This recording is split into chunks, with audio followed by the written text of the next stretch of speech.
One. Okay, first of all, welcome everybody.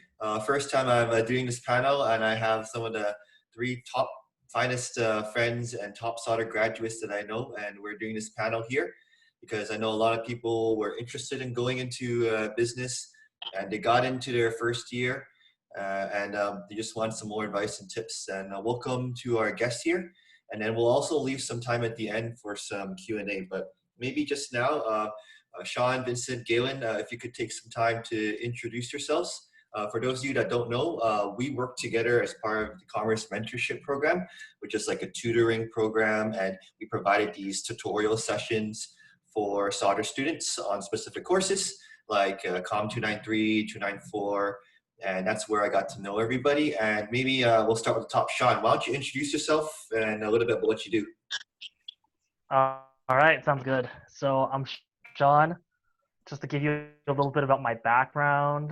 Well, I grew up in Calgary and then I went to UBC. I graduated a little over a year ago with a Bachelor of Commerce in Finance. So in terms of just some of my background sort of career-wise, I was in the co-op program at Sauder and I had sort of 3 different internships.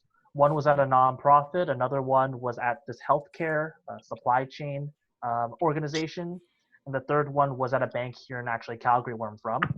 And after graduation, I got a job at TD. And right now, I'm in TD's digital team doing a rotational program.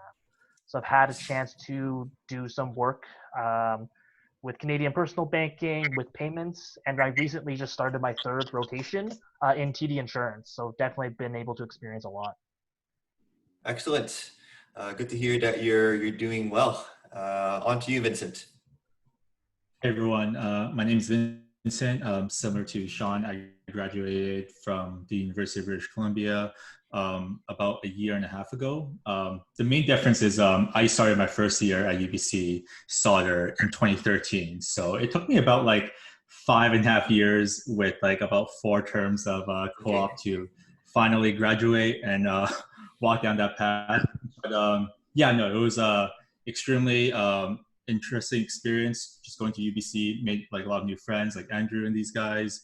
I started first year in business and computer science. So it was a pretty unique and new program back then. It has definitely grown a lot these days.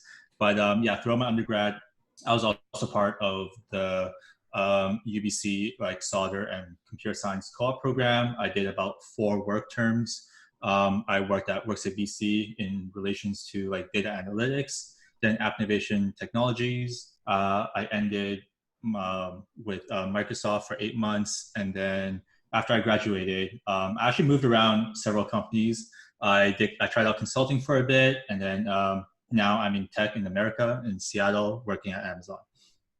Excellent. Thanks for catching up. And Galen, on to you. Yeah.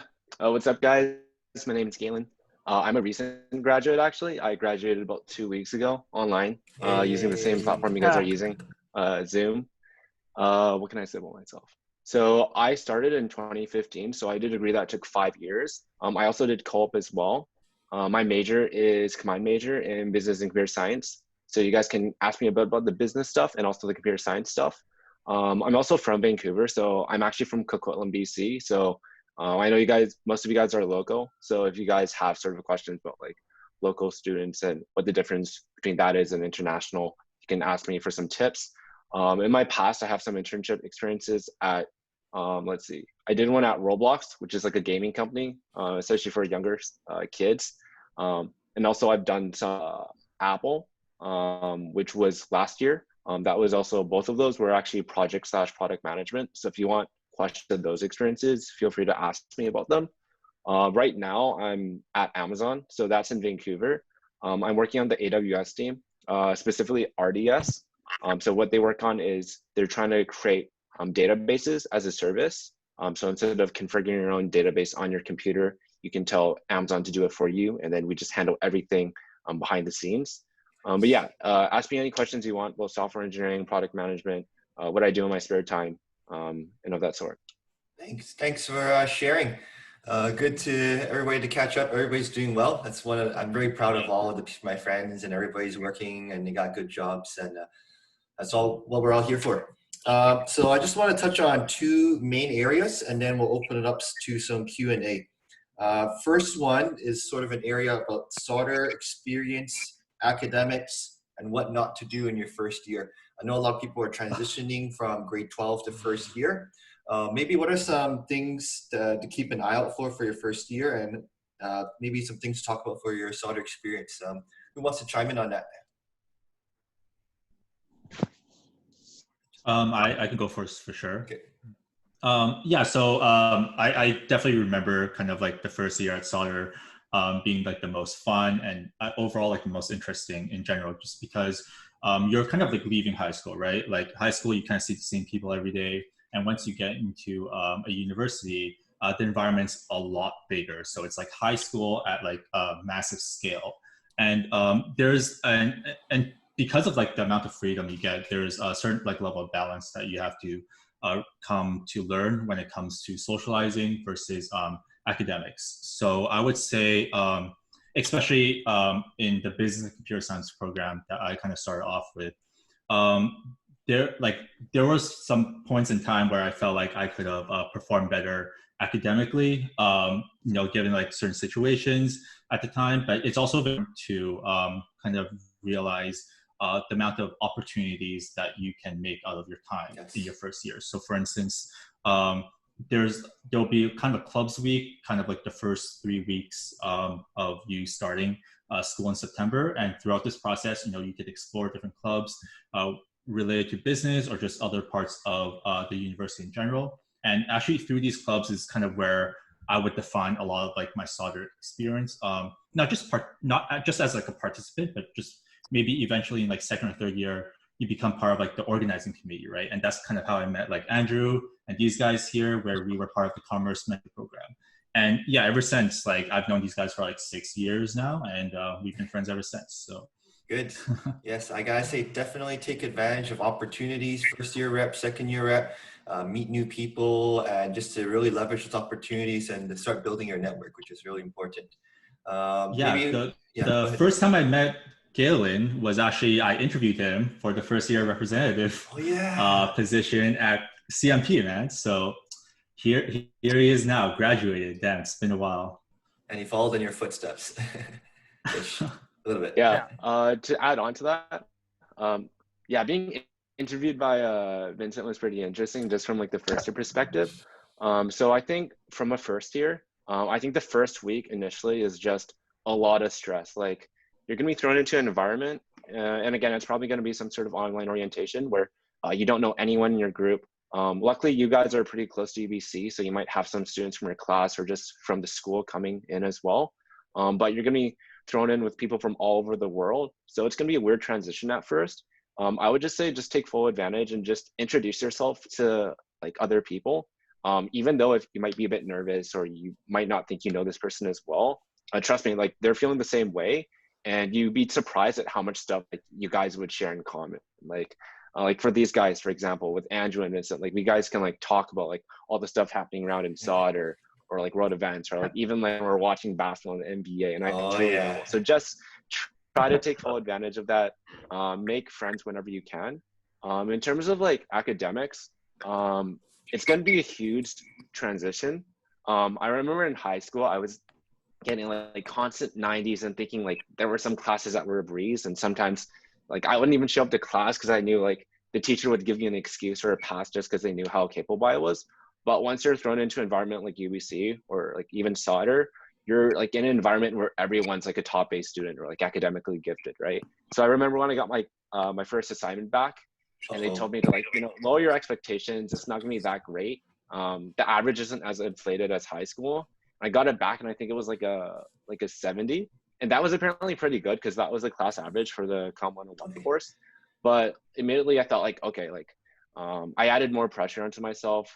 But I think what you should expect is, as long as you're trying your best and not giving yourself too much pressure, just take it at your own pace. Of course, you should study whenever you whenever it's reasonable, but not like spend too much time studying, but also have like a balance between your personal and your social lives as well. Maybe keeping active, trying a new sport and joining a new club helps. Yes. And then I think in terms of activities, like Vincent said before, like joining a club is always a really good option, just because it gives you like a social activity to do. You guys can host events, you guys can have meetings together, and you guys can like create really good friendships with the people in the club. So if you guys can like keep a balance between all those things, then you guys should be set for first year. All right. Wonderful. So, Thank you. so I guess I can. I guess I'll finish up this section, and I think for me, the biggest sort of piece of advice I'd impart is to really sort of set more realistic expectations just in first year. I know when I went into UBC sort of for the first time, I had like really high expectations for myself, like for first year. So for me, I'm like, I wanted to be in like all these different clubs, like as sort of like an executive or someone who is helping plan stuff in the club, really getting involved in that way. I was thinking of getting like an internship, stuff like that. And I think for me, I think one thing that's important to realize is that university, it's not a sprint. It's more of like a marathon, right? Yes. So don't overburden yourself with stress. Like don't put all that pressure on yourself, because then after that you do lose sight of some other like important things, like really building a good friend group, hanging out, having those memories, right? So you do want to sort of realize that your career progression, sort of academics, is not necessarily everything, although it is very important. I do believe that finding that balance is definitely key as well. And I think another piece that I'd echo is also being very open-minded as well. I think within university, it is a really interesting time because right now you have so many different opportunities that you can explore. And I feel that for most of you, you don't necessarily have a clear idea of sort of what your future career would be or what some of your interests might be.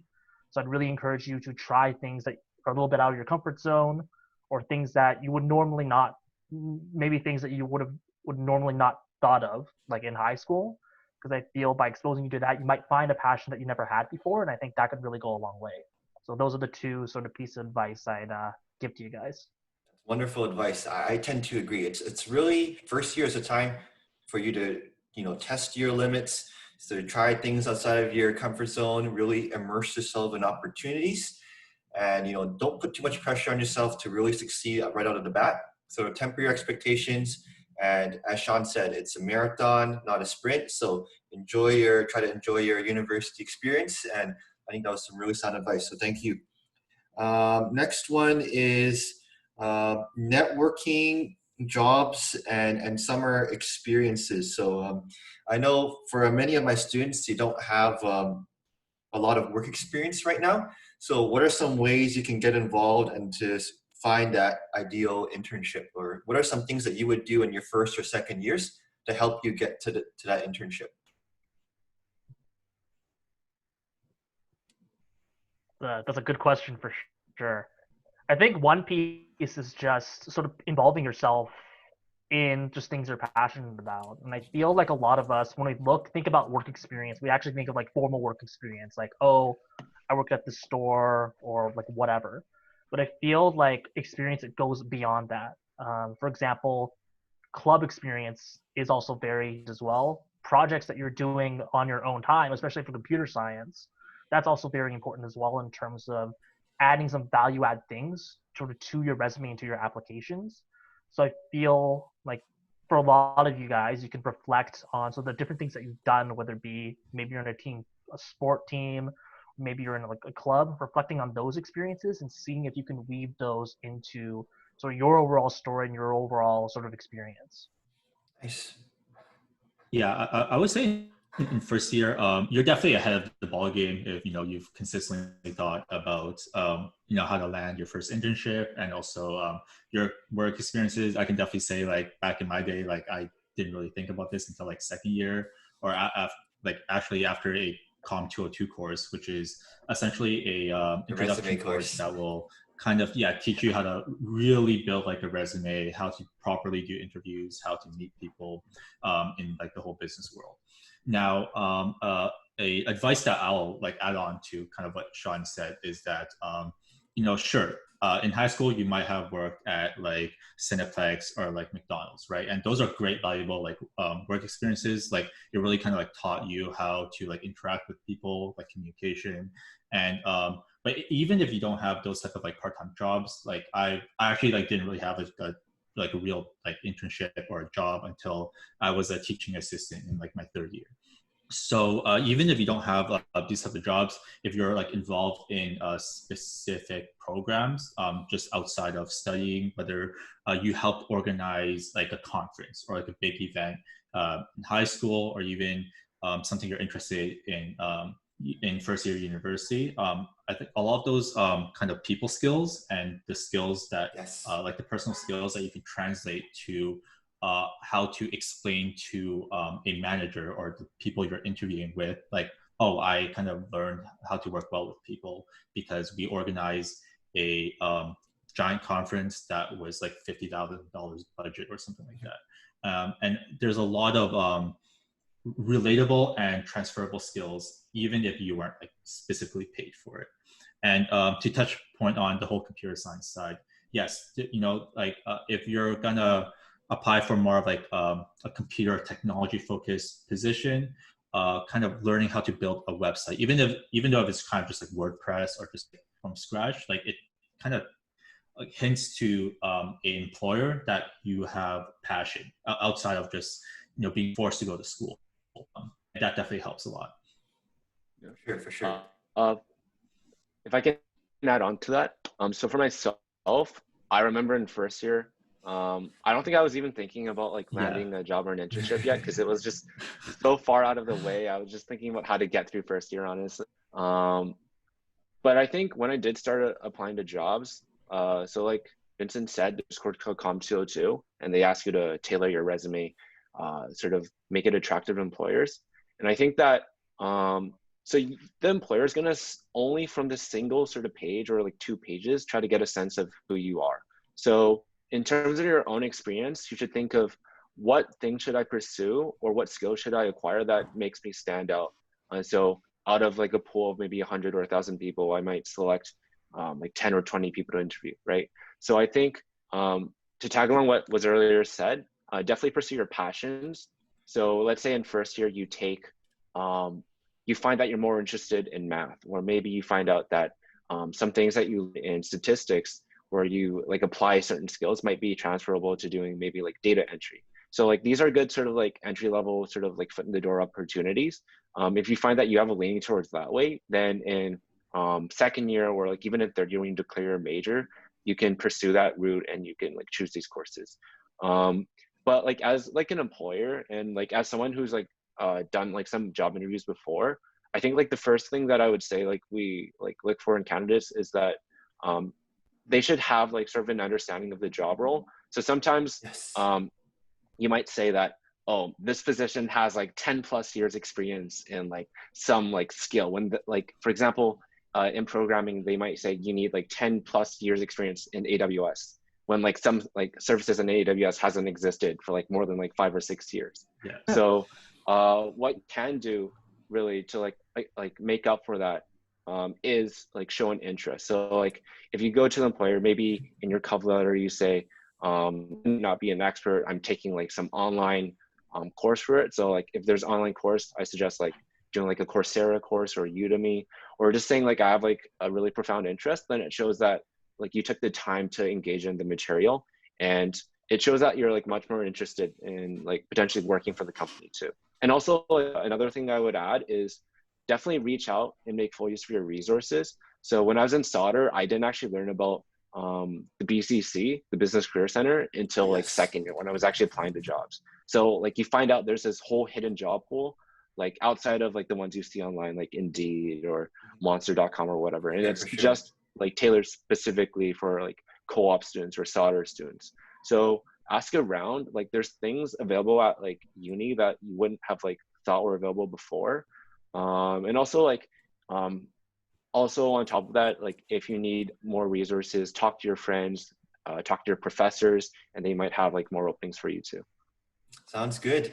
Yeah, I feel that, for those of you that are first years in chat, Daniel, Amy, and Jeffrey, take advantage of the BCC. They have some like coaching, career workshops. They can edit your resume, do practice interviews with you. So it's a great way to develop these skills. And as Sean, Vincent, and Galen mentioned, really important to focus on projects, passions, skills, clubs, and these are ways to pad your resume so that when you apply for that job, you feel that you're qualified and you have those experiences. So that's great advice. Okay, this is a question that I got on an Instagram DM. I feel that solder majors are kind of like the Hogwarts sorting hat. I don't know which major to pick. How do I know if the major is right for me? So there's like accounting, marketing, HR, and some of these students aren't really sure about which major to pursue.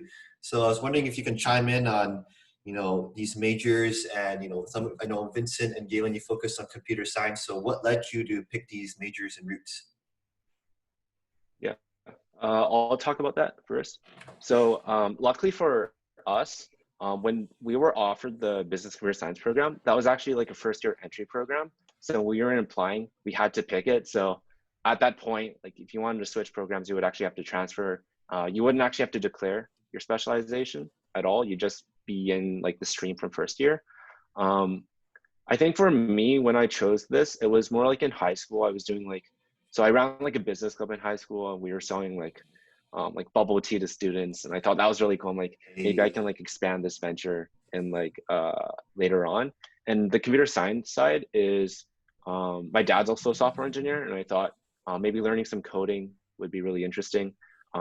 It seems like the future right now, like big tech, a lot of cool products emerging as well. I think for any student, they're going to arise at some sort of like confusion in first year where either you don't know what you're passionate about, or you feel like you have like so many different options, like, oh, marketing seems cool, or like maybe like HR or accounting.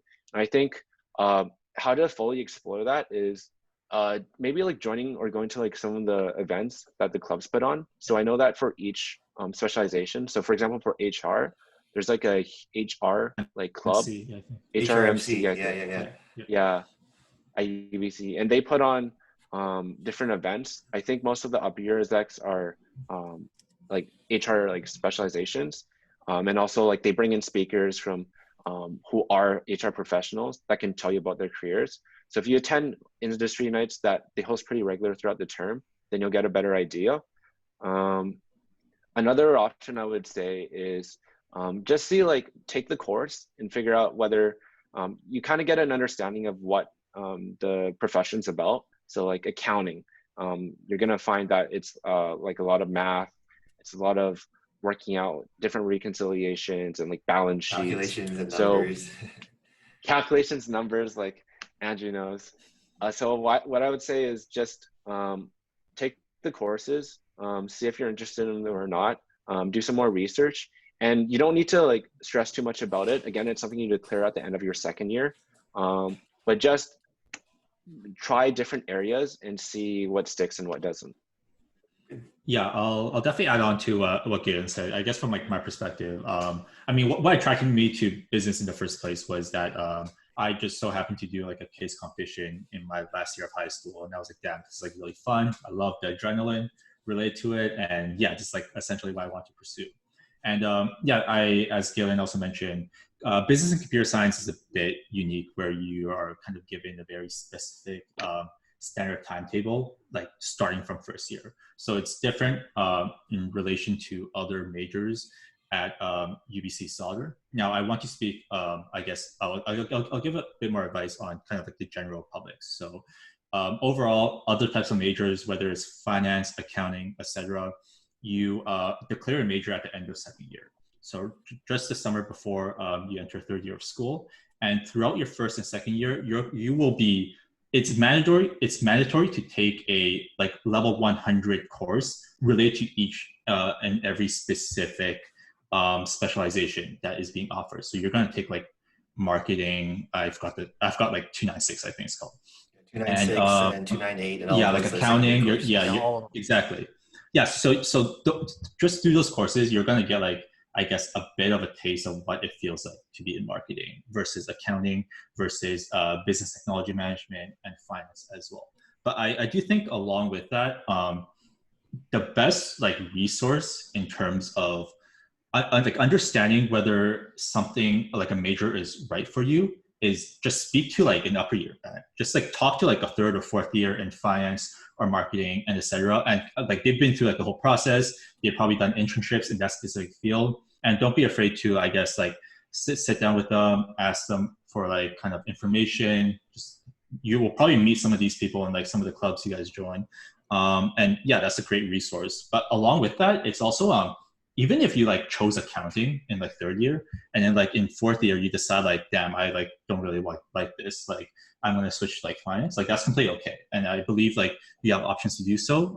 There's even like a way where it's like you can do like a dual specialization in like marketing and BTM or something like that. So if you're like still like unsure, like you know what I mean? So it's like it's still okay even if you're like undecided. And I can definitely say like I have friends right now who graduated from like their specific major and they're like, maybe it's, you know, maybe this is like not right for me still. And, you know, they've kind of taken the steps to kind of make those types of transitions as well. So I would say like finding what you like want to do, like, first of all, it changes over time. Like you never know, like, you know, like what your preferences and interests are like. And it's definitely okay if you think that like, oh, you know, like in first and second year, you might not know like what you like. I do think like there's a lot of opportunities for everyone to explore different things. And even if you like took a course that you may not use in the future, like you never know. Like I remember like when I was in consulting, they asked me some like accounting like related like terms, and I was like, oh my God, I never thought I'd have to do anything related to accounting. So yeah. All right, I can add on to this as well. Oh, good. Okay, go ahead, Sean. They removed the 40-minute limit, so we're free to continue to go a little bit extra if we need to. Perfect. Okay, so I think for me to add on, I'd really agree with Vincent's point about talking to upper years. I think it's very valuable to sort of consult them because they have, I think, a little bit more insight into the different career paths available for each sort of option, or the ones that are associated to each option. So I think they can give you definitely a better picture of what that looks like. And I feel there's a lot of misconceptions just for like HR and marketing, basically every like specialization out there. So in terms of just getting that perspective, I think getting that early as well, just to make sure that you have all the information you need to make the right decision, I think that's very important. But one point I would echo is not to stress about that choice too much, because at the end of the day, even though you pick like an option and you're basically sort of set in that option, it doesn't necessarily mean you can't take other courses in other areas. So I think for me, just to give you some background, like I took a lot of electives in economics. I took some other electives as well concerning like innovation. I even took like a course regarding like urban planning, which is like my favorite course. Nice. So I think for me, like the biggest thing is, even though you're in a specialization, don't feel that you have to take like a specific like grouping of courses. You can take whatever you want that suits your interests. And I think that's what really allows you to customize your degree so that it works for you. And I'd really sort of encourage you guys to explore that along with sort of different specializations so that you can really customize your degree to sort of what you want to learn. Yeah, some really good advice. And I think that goes on to Galen's point earlier about really differentiating yourselves, finding combos. You know, you can combine the specializations like accounting and BTM or accounting and finance, and having that experience and education and, you know, trying different things is going to allow you to, you know, be prepared for the job market and, you know, really be in tune with the things that you like to study. All right, I think that's pretty much the questions that were discussed.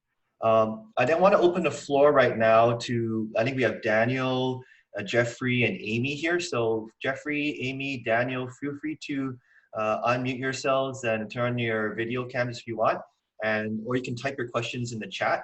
And feel free to ask this esteemed panel of any burning questions that you have. So it's not very easy to get them here. So they're very busy. They have busy lives. So feel free to ask. Who wants to go first?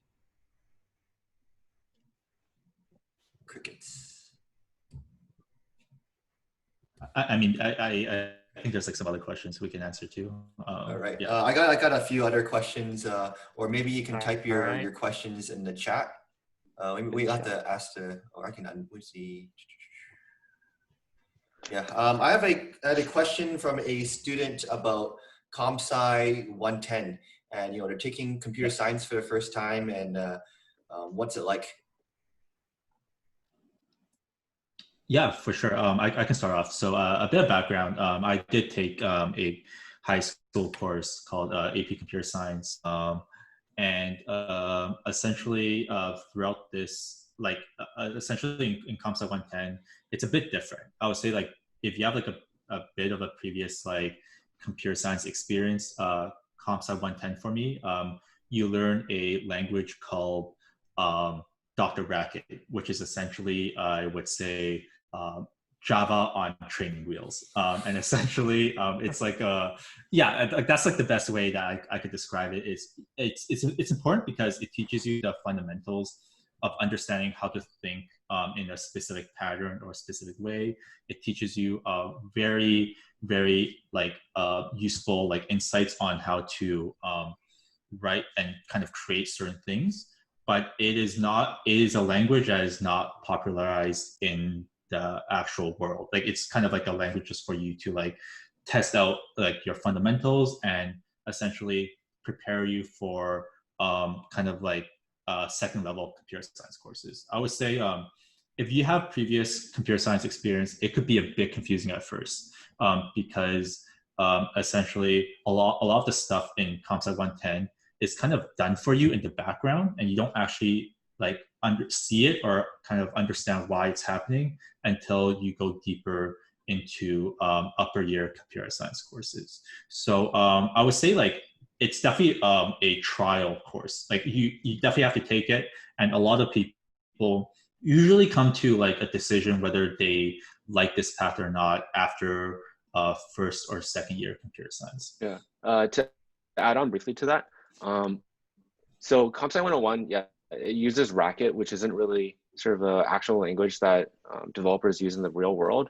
But I remember first year, I was going through the course and it was actually absolute hell. It got to a point where it's like, you're just like, you pull off an all-nighter because like you have to submit the code by like 7 a.m. and you're trying to figure out what works. And you're like, screw it, I'm just gonna use one of my two like they're gonna drop my list two like problem sets anyway, so I'm just not gonna use this one, right? So I think I remember at the time I was talking to like an upper year alumni, and he was like, just stick through the course. That was actually like the most useful comp sci course I took throughout my whole term. And I think like looking back now, like after I've graduated, I can really say that too. Just because before I went into the course, I really didn't have an idea what like programming was, right? Like you see all these apps being developed and you're like, oh, this is so cool. There's like this button. Oh, I can connect to the internet, right?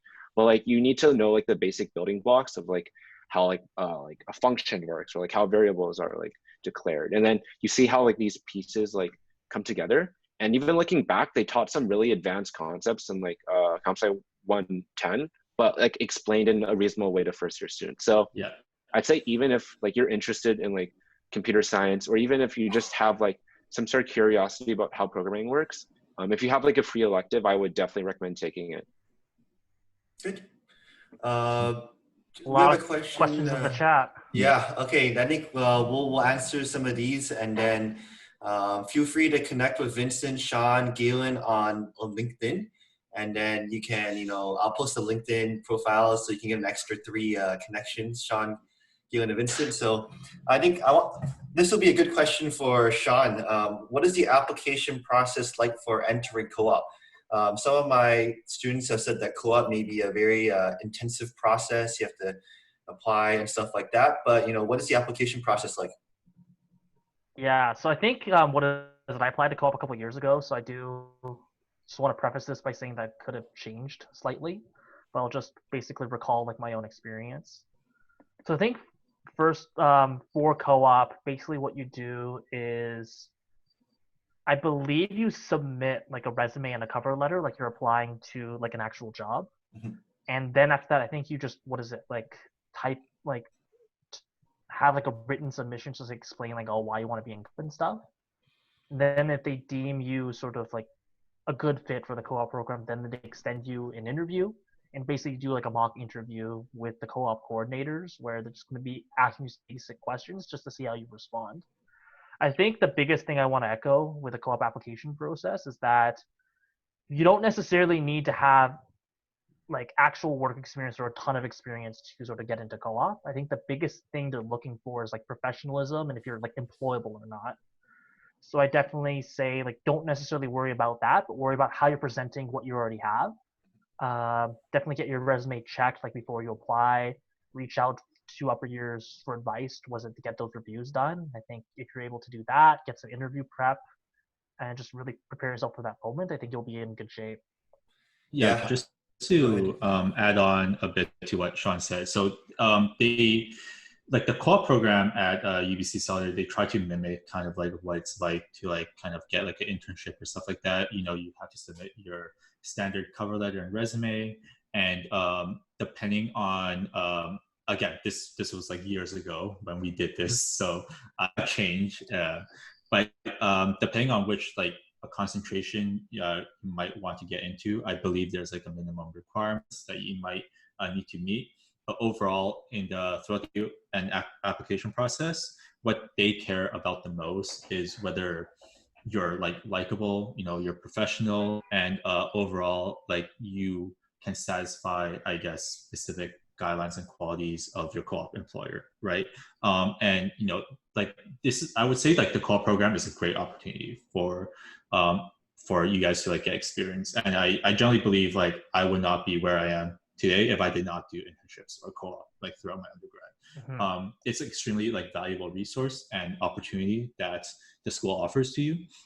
And a lot of like similar to like the whole like co-op program, like one thing you guys will learn throughout university is like I'm just gonna throw out like an arbitrary number, like 80% of jobs are through connections and networking, right? And Yes. and this is kind of like Yeah. similar in a sense where sure, you know, like co-op is kind of like for you to kind of meet people who have done other internships and give you more opportunities that you might not have time to explore. Like right now we're full time, and like it's a lot harder to like change industries and change jobs right now than, for instance, if you did like a accounting co-op, you realize you don't like accounting, you can try a marketing one next term. It's super simple.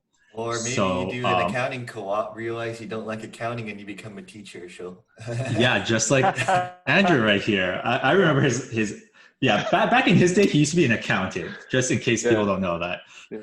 Yeah, I actually did Carry the the accounting co-op. I did a year at a CPA firm, and I did well, but like it wasn't my cup of tea. I moved to teaching, and I like interacting with students, and this is great. You know, For being sure. able to have my friends tell these stories and to share their experiences has been it's a great thing for these students, and first and second year they're coming back and they're appreciating the education, so it's pretty good. What are to your add thoughts? on to that, Yeah, go ahead, Sean. One thing I wanted to add about like just applying for jobs and stuff is like this is one thing I noticed with a lot of students. I feel like they unconsciously like narrow like what like jobs they apply for, and they're like only applying to like big companies and stuff. So like for example, finance student only applying to like TD and like Goldman Sachs and stuff. Yeah. And I feel that's not necessarily the most rational like approach, because at the end of the day, you're just getting your feet wet, right? Just getting your foot in the door. So I would encourage sort of people just to be a little bit more broad with their job search and apply to companies that you wouldn't necessarily think of initially, right? Like even like startups, smaller companies, local companies, etc. Because I think they really do offer a valuable learning experience, and regardless of whether you liked that role or not, at least at the end of the day, if you didn't like it, you know that that's not for you. And that's still a really, really valuable thing to learn.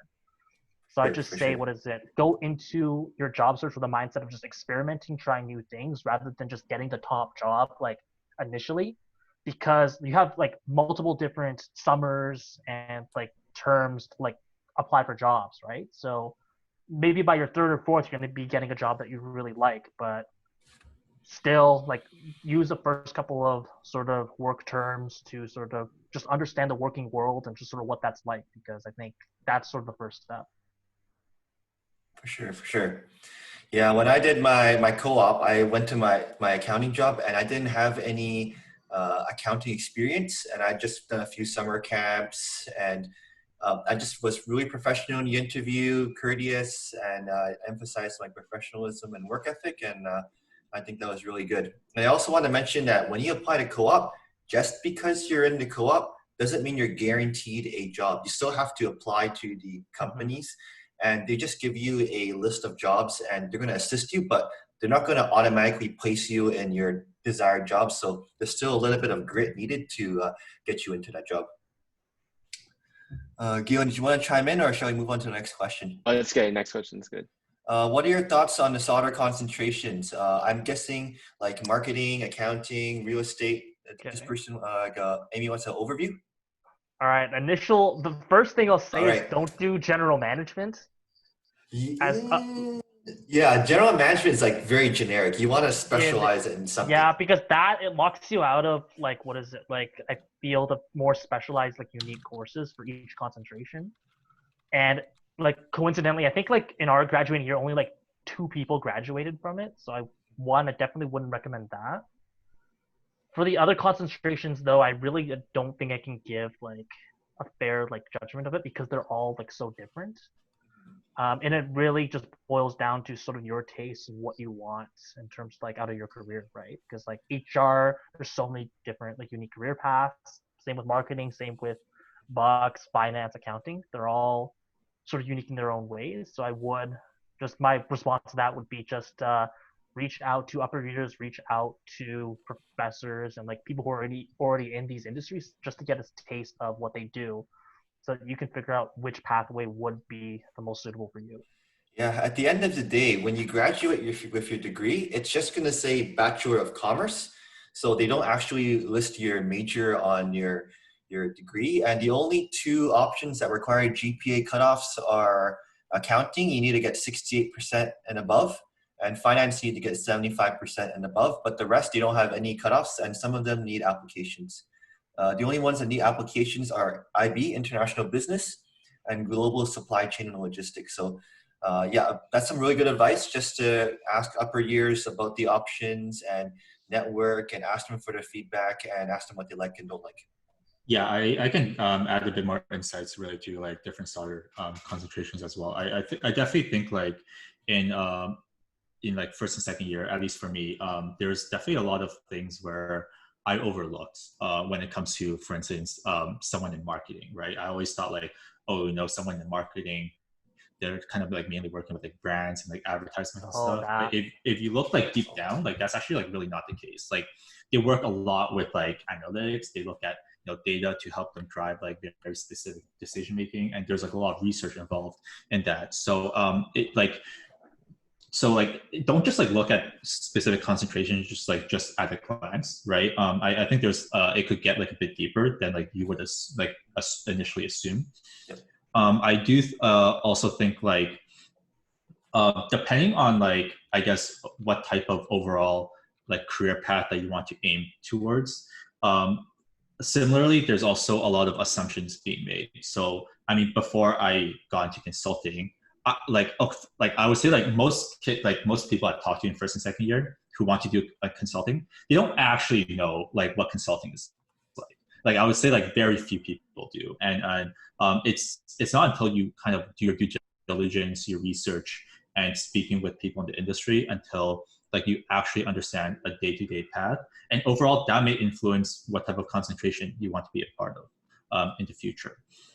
So I can give you an example. On the question, I think when solder concentrations, as in the concentrations like business analytics concentration, business law, and sustainability, where you can take a separate set of courses like a minor. Yeah, I know what they're talking about now. Okay. First of all, I didn't even like. I'm pretty sure I was like third year before I even knew this stuff existed. So yeah, for sure. Props to you for doing research in high school. Yeah, good job, Amy. I would say like a lot of that stuff is kind of your interest.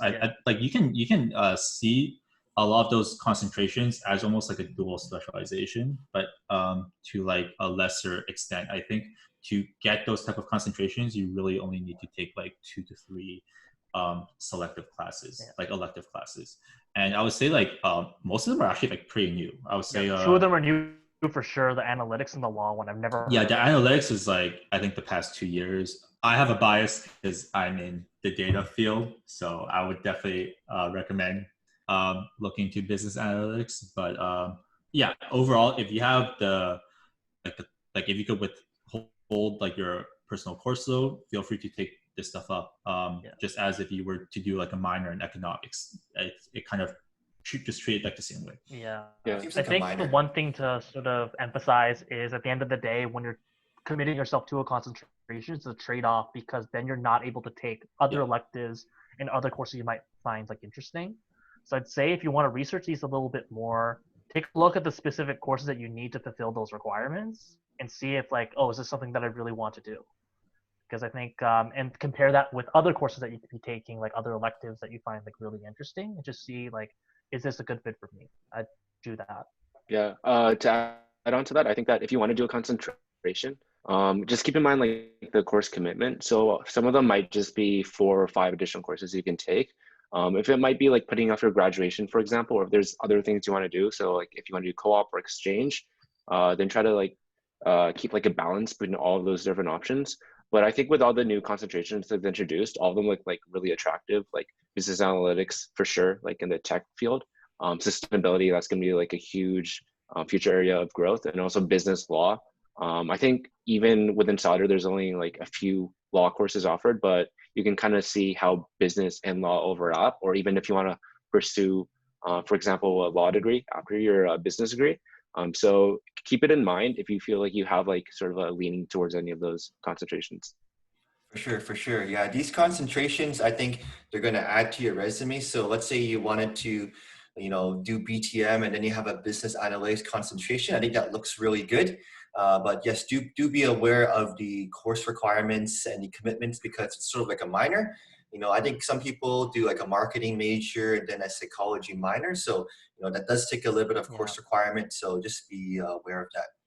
And a final question from Daniel. What are your thoughts on the relative importance of LinkedIn in terms of recruiting for clubs, co-ops, internships, and etc.? I can talk about this. So I think for clubs, I don't think it's that valuable because for clubs, a lot of people meet are students anyways, so they're much more accessible than like professionals. For co-ops and internships, though, I think it's definitely the opposite, where I do feel there is value in LinkedIn, and I feel the purpose of LinkedIn is it's sort of an avenue for you to expand your network and actually introduce yourself to like potential employers. I think for me, like in LinkedIn is one way in which you can sort of schedule like coffee chats and conversations with people just to learn more about different careers and companies. And I think that's a big part in the recruiting process in terms of just getting your name in front of these individuals and really just getting a better sense of what opportunities are out there. Yeah, if I can add on to that, LinkedIn is just like any other social media you put out there, whether that be like your Instagram, your Facebook. It's kind of like your like public profile for like employers or like other people just to view. And I think that whatever you put on that page, you really want to kind of define yourself in what you value, like what you offer to these different companies. So I didn't really like, I had like a very basic LinkedIn page. Like, when I went to, they made us like spice it up with like all these different skills and like job descriptions using like bullet points of being like very concise. So I think that with LinkedIn, especially now looking back, if you like craft this sort of image about yourself and like make sure you have like the right stuff, like for example, if you have like job experiences or like volunteer experiences that you can put down, you can have employers look at your profile. You can contact people who are like in your field and like send them like a message. So you can send them like an invitation and be like, hey, I'm interested in what you're doing at like this company. And like, can we like set up a time to talk? Then also like, yeah, I think in general, it's like a very powerful tool just to like meet like people at like different companies and like different fields that you want to pursue. Yes. So about LinkedIn, first of all, yeah, I don't think I've had like a LinkedIn since like it was mandatory because of a specific course at Sauder. So the fact that you guys have it now is just like insane. Yeah, it's a great head start, but it's like, wow, just like how the times have changed.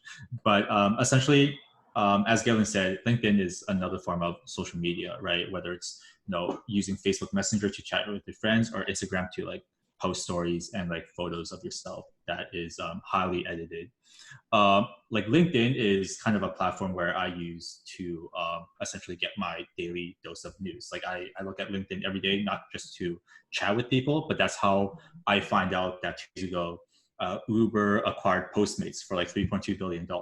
And over your business career, you're gonna, because you're like interested and you're passionate about business, like you're gonna cater towards more of this stuff in like the real world, right? Like where it's like, oh, you know, you're interested how, you know, a COVID pandemic could potentially impact small or large businesses.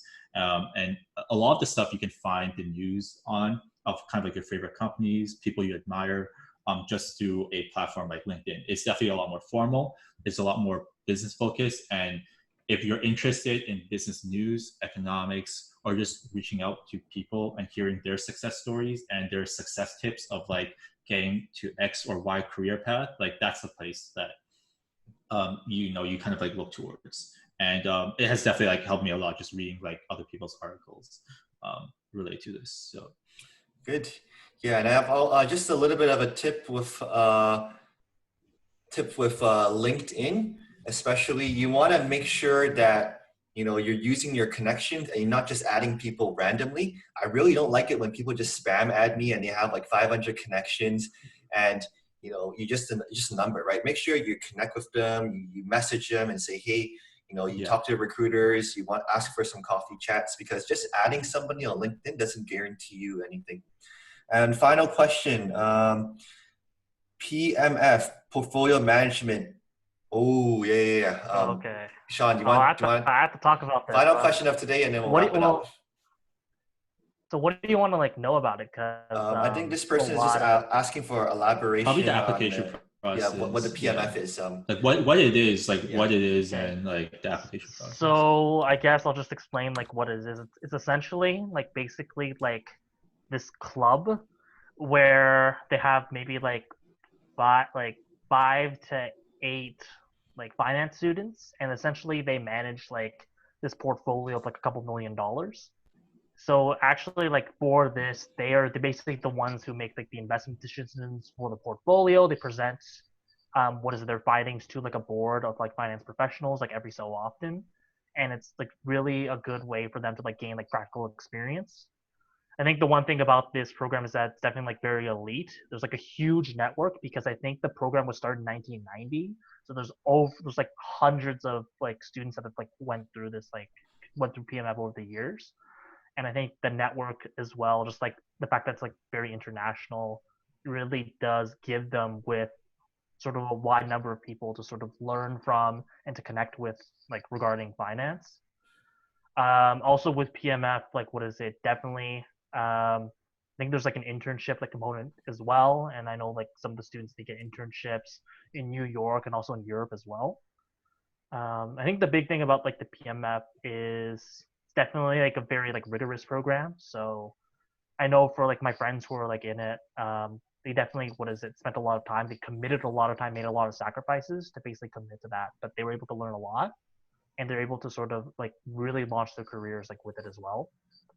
I think definitely like the best way to learn about it is to definitely info session in first year just to learn more. And also there's a second year course which you can apply to get into called COM like 286V. And essentially in that course, it's basically like the first course that you can actually take, where it goes through finance, like different career paths in the industry, and also allows you to basically learn a little bit more about it through like different assignments and stuff. So if you really are unsure if PMF is for you, like take that course, and depending on your experience in it, it might help you inform your decision a little bit more. Sounds good. Yeah, I'm just reading about this, and this seems like a lot. Like 2 summer internships, 1 in Toronto, 1 in the Global Finance Center, 3-year extracurricular program, $10 million portfolio. Woo. Oh, it's actually a lot more than I thought it was. Yeah. So just to add on what Sean said, so there's a few gems at Sauder, right? I would say like the PMF group, and also if you're like interested in finance and if you're interested in consulting, there's the SCMP. Both of these programs are extremely rigorous, very competitive to get into. But if you do get into it in the future, congrats. People throughout Sauder will know who you are for sure, because we definitely talked about those people before. Oh yeah. But yeah, it's essentially a fast track into finance. You're going to know what a hedge fund is before most people in finance know what a hedge fund is, to be honest. Along with that, as Sean said, it's extremely rigorous. But the opportunities and the network you get from that program is like very, very valuable. You could potentially be on like Wall Street one day. And yeah, through like, I would say like if you're interested in finance, give it a shot. It doesn't really like matter if you don't get in like your first or second year, because there's like a lot of opportunities in co-op that could mimic a very similar experiences in the future. Yep. But yeah, I'm surprised people even I was like not interested in finance, but like I had no idea this existed. For people who had like an inkling of finance, like I remember I was talking about it in grade 12 too. Yeah. So it goes to show it's like, what is it? It's, a lot of people are interested in it. Yeah. There's some very dedicated grade 12s here, so. I think that should be it. First of all, Sean, Vincent, Galen, thank you so much for spending some time to talk to some of these students. Really means a lot to them, and they're learning about solder. So for you to give this advice, this is going to help them avoid some of these mistakes, but also really maximize your time. So thank you for that. Next time you're in Vancouver, cold beverage on me, my treat. And let's just make sure, if you want to spend some more time talking to Sean, Vincent, Galen, make sure to connect with them on LinkedIn. Add them, message them, and make sure that you're building that connection. And if you have any more questions, feel free to talk to them. I think I'm going to end the call. So thank you for spending some of the time to talk to them. So all the best to our students. And wow, what a wonderful opportunity. So thank you, Sean, Vincent, Galen. And I'm going to end the call now. Okay, bye-bye. Thank you. All right. See you Bye, guys. guys. Peace out.